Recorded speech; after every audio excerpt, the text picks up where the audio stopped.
Hello friends, GST easy में आप सभी का स्वागत है।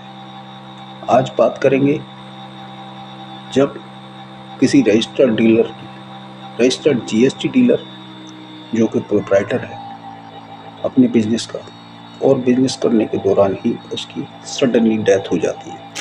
ऐसी स्थिति में उसकी डेथ के बाद उसके बिजनेस का क्या होता है, जीएसटी डिपार्टमेंट उसके बिजनेस और उसके बचे हुए संबंधियों एलआर लीगल रिप्रेजेंटेटिव के साथ किस तरीके से ट्रांजैक्शन क्या व्यवहार करता है, आज आप इसके बारे में जानेंगे।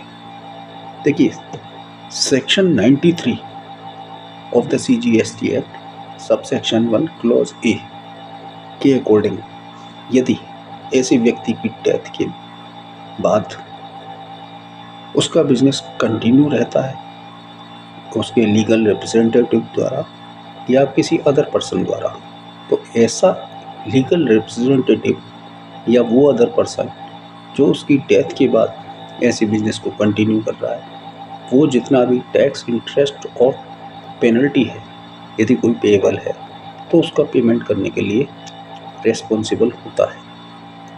सेक्शन 93 सबसेक्शन 1 क्लॉज बी के अकॉर्डिंग यदि ऐसे व्यक्ति की डेथ से पहले या बाद में ही बिजनेस को डिसकंटिन्यू किया गया हो तो ऐसी स्थिति में उसके लीगल रिप्रेजेंटेटिव या अदर पर्सन को ऐसी जो एस्टेट प्राप्त होती है मृत व्यक्ति की, उस एस्टेट की प्राप्त की सीमा तक, अमाउंट तक जितना भी इंटरेस्ट, टैक्स, पेनल्टी, जीएसटी का पेएबल है वो उसको करने के लिए रिस्पॉन्सिबल होता है।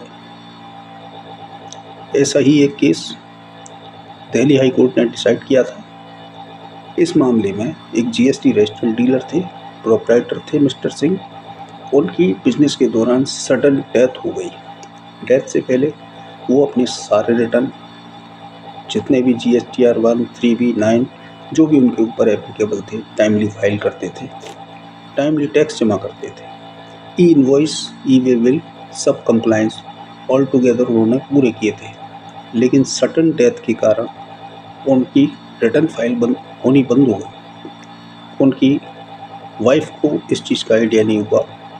6 महीने तक जब कोई भी रिटर्न फाइल नहीं हुई तो GSTN ने उनको ऑनलाइन नोटिस सर्व करना शुरू किया।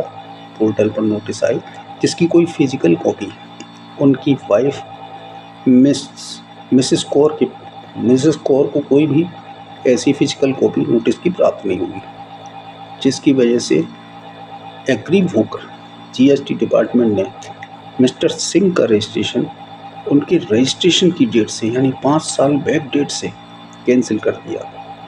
जब ऐसा रजिस्ट्रेशन उनका 5 साल पहले से कैंसिल कर दिया गया तो मिस्टर सिंह ने जितने भी टैक्स इनवॉइस इशू किए थे वो सब रेस्पेक्टिव सप्लायर्स के पोर्टल से वाइप हो गए, हाइड हो गए और सप्लायर्स पर डिमांड के नोटिस जीएसटी डिपार्टमेंट द्वारा भेजे जाने लगे। ऐसी स्थिति में उन कस्टमरों पर जब नोटिस भेजे गए तो उन कस्टमरों ने मिसेस कौर को, जो उनकी स्वर्गीय डीलर की वाइफ थी, उनको फ़ोन करके परेशान करना शुरू किया। थक हार कर मिसेस कौर ने दिल्ली हाई कोर्ट में अप्रोच करी।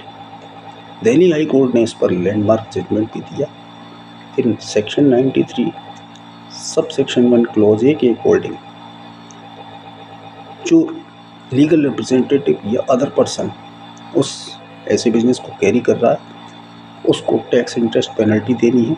जबकि सेक्शन 93 सबसेक्शन 1 क्लॉज बी के अकॉर्डिंग यदि बिजनेस डिसकंटिन्यू हो जाता है उसकी डेथ से पहले या बाद में, तो उसके बिजनेस से जो भी एस्टेट प्राप्त होगी, out of that estate to the extent of death estate he will be responsible for paying tax, interest and penalty.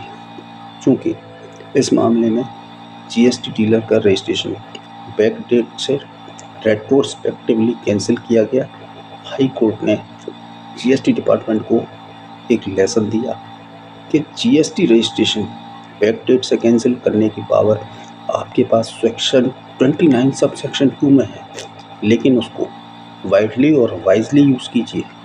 ऐसे डीलर्स के खिलाफ यूज़ कीजिए जीएसटी की जो चोरी कर रहा है, जो फेक इनवॉइस इशू कर रहा है, जो जीएसटी की धोखाधड़ी में इन्वॉल्व है। जबकि मिस्टर सिंह ऐसा कोई कार्य नहीं कर रहे थे, टाइमली उनके सारे रिटर्न फाइल हो रहे थे। इसलिए हाई कोर्ट ने बैकडेट से कैंसिलेशन को क्वैश किया और जीएसटी डिपार्टमेंट को आदेश दिया कि ऐसे केस में मिस्टर सिंह के जीएसटी रजिस्ट्रेशन कैंसिलेशन को उनकी डेथ के डेट से प्रभावी माना जाए, ना कि उनके रजिस्ट्रेशन की डेट से। इस प्रकार मिसेस कौर को ये एक बहुत बड़ा रिलीफ मिला।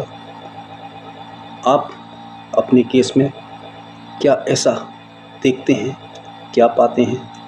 ऐसे ये कितने भी इस तरीके की जानकारी लेने के लिए इसी तरीके की आप जीएसटी इजी को सब्सक्राइब कीजिए और लाइक कीजिए, शेयर कीजिए। Thank you.